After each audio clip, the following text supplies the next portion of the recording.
Assalamualaikum. Hai semuanya, ketemu lagi dengan Ibu Astuti Ratnasari Dewi.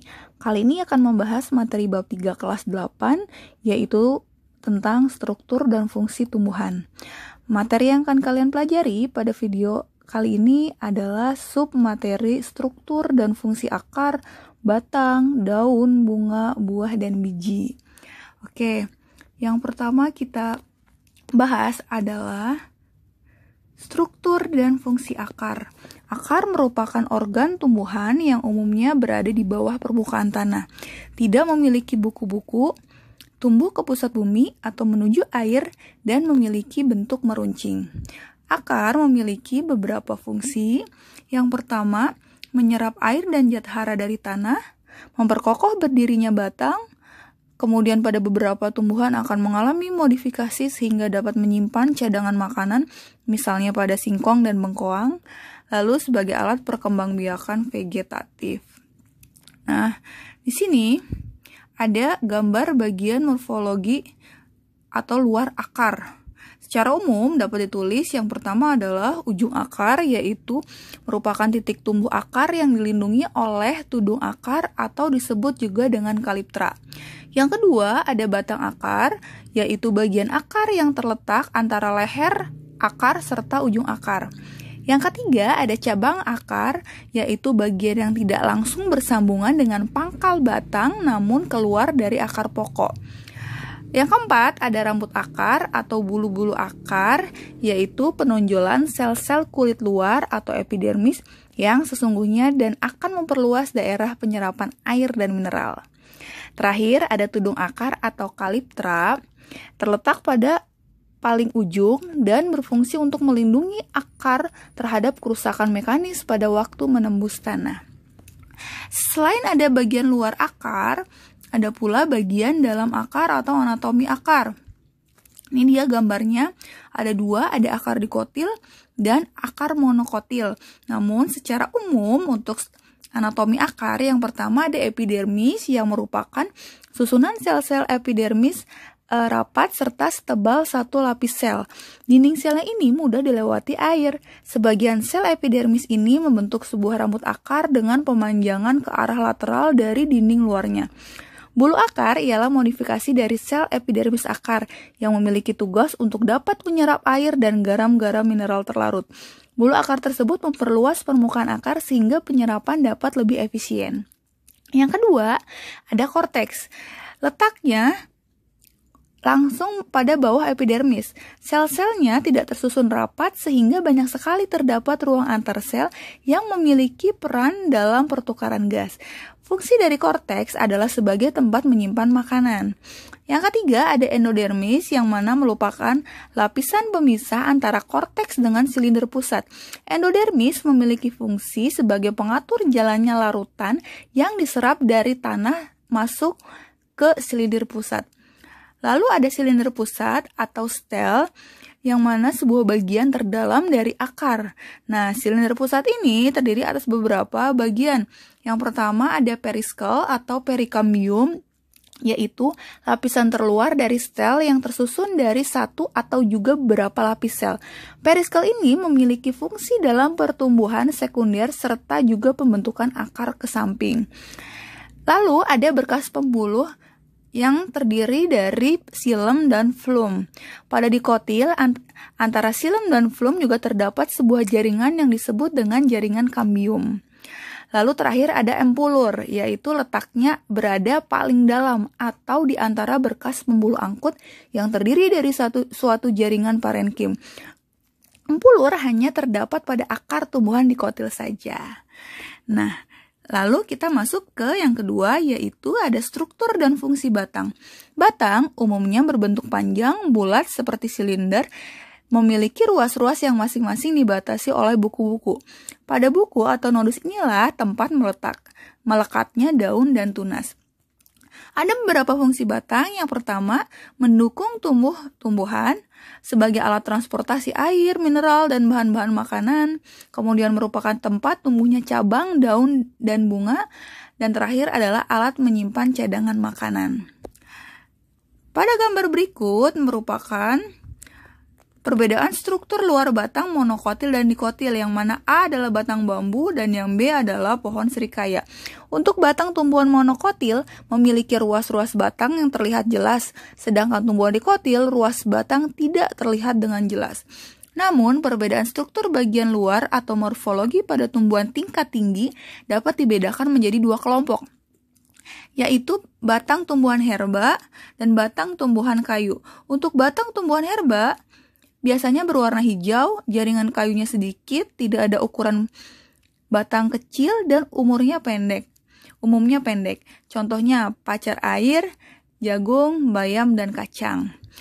Yang kedua, ada batang tumbuhan kayu. Umumnya keras dan umurnya relatif panjang. Batang berkayu mempunyai lentisel sebagai pertukaran udara di bagian-bagian tertentu. Contohnya, ada pohon jati, pohon nangka, pohon jambu, dan pohon mahoni. Nah, untuk gambar yang kedua ini ada struktur bagian dalam atau anatomi dari batang, yang secara umum jika ditulis ada yang pertama yaitu epidermis, bagian batang yang tersusun dari sel-sel yang tersusun rapat tanpa ruang antar sel, fungsi utamanya sebagai lapisan pelindung dari kekeringan. Yang kedua ada korteks, yang merupakan bagian batang yang tersusun dari beberapa jaringan parenkim yang kloroplas. Yang ketiga, ada endodermis yang merupakan lapisan korteks yang paling dalam atau berbatasan dengan silinder pusat. Lalu, silinder pusat atau stel merupakan bagian batang yang akan tersusun atas beberapa jaringan, seperti ada berkas pengangkut, yaitu xilem dan phloem, kemudian ada empulur atau perikambium. Nah, kita masuk yang ketiga, yaitu ada struktur dan fungsi daun. Daun merupakan organ tumbuhan yang menempel pada batang. Biasanya berbentuk tipis, lebar, dan banyak mengandung zat warna yang dinamakan klorofil. Daun memiliki beberapa fungsi. Yang pertama sebagai tempat fotosintesis. Yang kedua, tempat penyimpanan bahan makanan. Kemudian ada alat perkembangbiakan vegetatif yang biasanya terjadi pada tumbuhan cocor bebek yang dapat membentuk tunas daun, yaitu tunas adventif dan tumbuh pada daun. Ada sebagai alat evaporasi atau penguapan, kemudian juga ada terdapat stomata yang fungsinya sebagai organ respirasi. Lalu ada tempat terjadinya transpirasi, yaitu ketika tumbuhan kekurangan atau kelebihan air, maka zat lalin atau kutikula yang terdapat di permukaan daun dapat melakukan proses penguapan dari jaringan tumbuhan melalui stomata. Lalu ada tempat terjadinya gutasi yang merupakan suatu proses melepasnya air dalam bentuk cair dari jaringan daun. Oke, sekarang bisa dilihat di sini ada struktur daun, yaitu perbedaan struktur luar daun monokotil dan dikotil, yang A adalah daun pepaya dan yang B adalah daun jagung. Nah, untuk struktur bagian luar atau morfologinya ini dibedakan menjadi dua. Ada daun lengkap, yaitu daun yang memiliki bagian-bagian berupa pelepah, daun tangkai, dan helaian daun. Kemudian ada daun tidak lengkap, yaitu daun yang hanya memiliki salah satu bagian daun, misalnya merupakan pelebaran tangkai daun, dan daun yang hanya memiliki helai daun saja. Gambar yang kedua ada anatomi atau bagian dalam dari daun. Secara umum, struktur bagian anatomi daun ada epidermis, yang mana letaknya terdapat pada bagian atas dan bawah daun, sehingga sering disebutkan ada jaringan epidermis atas dan epidermis bawah. Jaringan ini berfungsi untuk melindungi jaringan yang ada di bawahnya. Lalu yang kedua ada kutikula, terbentuk dari penebalan dinding sel luar epidermis atas, berfungsi sebagai pelindung jaringan di bawahnya serta mencegah penguapan sehingga dapat mengurangi kehilangan air melalui epidermis atas. Yang ketiga ada stomata, merupakan alat pengambil CO2 sebagai salah satu zat anorganik untuk fotosintesis dan mengeluarkan O2 sebagai hasil dari fotosintesis. Lalu ada berkas pembuluh yang terdiri dari xilem dan phloem dan jaringan mesofil yang terdiri atas jaringan tiang dan jaringan bunga karang. Oke, yang keempat adalah struktur dan fungsi bunga. Bunga merupakan alat reproduksi generatif pada tumbuhan. Fungsi bunga yang pertama adalah sebagai alat untuk pembiakan dari berbagai jenis tanaman generatif. Yang kedua untuk menarik dengan penyebaran dari penyerbukan melalui kotoran burung, serangga, dan lebah. Menarik sebuah wadah atau situs untuk penyatuan gamet jantan dan betina. sebagai organ seksual pada tumbuhan dari penyatuan gamet jantan dalam bentuk mikrospora untuk menghasilkan biji, memiliki warna-warna yang cerah sebagai memperindah lingkungan. Kemudian bunga dapat menghasilkan panas yang mengeluarkan aroma yang tidak diragukan. Lalu bunga juga berfungsi sebagai organ yang dianggap dapat bertahan dalam kondisi yang kurang menguntungkan bagi pertumbuhan. Oke. Di sini ada struktur bunga, yaitu secara umum bagian-bagian bunga yang pertama adalah mahkota, yang mana mahkota ini berfungsi sebagai hiasan bunga yang terdapat di sebelah dalam kelopak. Dan fungsi kelopak adalah menarik serangga atau binatang lain seperti burung dan kelelawar untuk melakukan penyerbukan bunga. Lalu ada juga kelopak bunga, yaitu merupakan bagian terluar dari bunga atau fungsinya melindungi bunga pada waktu bunga masih berbentuk kuncup, atau fungsi lain yang tadi sudah disebutkan ya. Yang ketiga ada benang sari atau stamen, merupakan alat kelamin jantan, di mana benang sari ini bisa dibedakan menjadi tangkai sari atau filamentum, ada kepala sari atau antera. Lalu juga ada putik atau pistilum, yang mana merupakan alat kelamin betina pada bunga yang salah satu bagiannya mengandung sel telur. Bagian-bagian putik ada bakal buah atau ovarium, tangkai kepala putik stilus, dan kepala putik atau disebut juga dengan stigma. Lalu ada tangkai bunga yang mana merupakan berfungsi untuk sebagai penopang bunga. Lalu ada dasar bunga yang mana tempat melekatnya bunga. Nah, itulah adalah struktur bunga. Lalu berdasarkan kelengkapan, menurut kelengkapan bagian-bagiannya, bunga dibedakan menjadi dua macam. Ada bunga lengkap, yaitu bunga yang memiliki semua bagian bunga. Dan ada bunga tidak lengkap, yaitu bunga yang apabila bunga tersebut tidak memiliki sedikitnya salah satu bagian-bagian bunga. Selain itu, ada juga berdasarkan ada tidaknya alat reproduksi pada bunga, bunga dibagi menjadi 3 macam. Yang pertama bunga jantan, yaitu bunga yang hanya memiliki alat reproduksi jantan atau benang sari.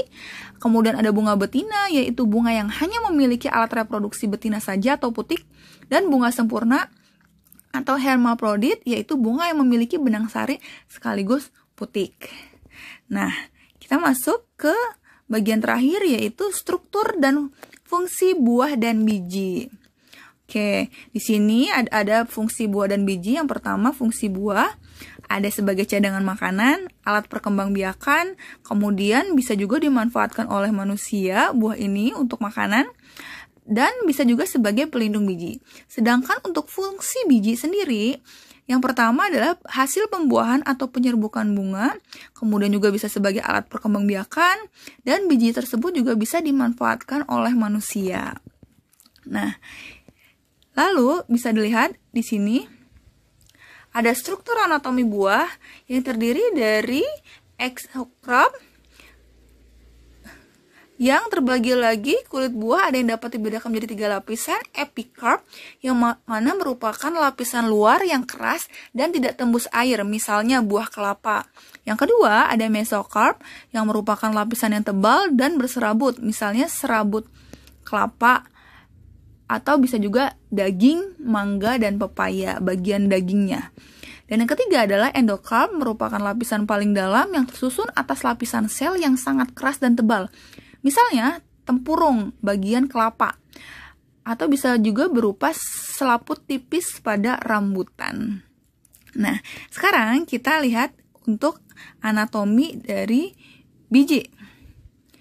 Ini dia gambarnya. Ini ada biji dikotil dan contoh biji monokotil. Tapi secara umum jika harus ditulis anatomi biji, yang pertama adalah kulit biji terletak di bagian luar biji dan melapisi seluruh bagian biji. Kemudian ada hipokotil, yaitu bagian bawah atau pangkal yang melekat pada kotiledon. Ada radikula yang mana merupakan bagian ujung. Kemudian epikotil yang bagian atas pangkal, ada plumula yaitu bagian ujung yaitu pucuk dengan sepasang daun, ada juga kotiledon yang mana merupakan bagian cadangan makanan. Nah, itu dia untuk materi kali ini. Semoga kalian yang menyaksikan video ini dapat memahami pembelajaran yang baru saja dijelaskan. Sampai bertemu di video pembelajaran selanjutnya. Terima kasih.